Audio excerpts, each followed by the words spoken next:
বাংলা মোটরে এনসিপির কার্যালয়ের সামনে ককটেল বিস্ফোরণ।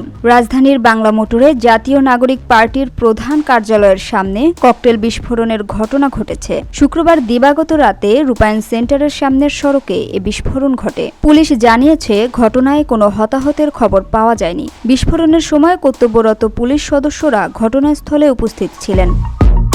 জানা গেছে, ঘটনার সময় এনসিপির কয়েকজন কেন্দ্রীয় নেতা দলীয় কার্যালয়ের ভেতরে অবস্থান করছিলেন। হঠাৎ ককটেল বিস্ফোরণে এলাকায় আতঙ্ক ছড়িয়ে পড়ে।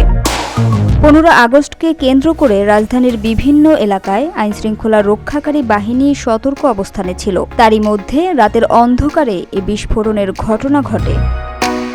পুলিশ ঘটনাস্থল ঘিরে তদন্ত শুরু করেছে। কারা বা কী উদ্দেশ্যে ককটেল বিস্ফোরণ ঘটিয়েছে সে বিষয়ে এখনও নিশ্চিত হতে পারেনি আইনশৃঙ্খলা বাহিনী। Samia Sultana, GBC television.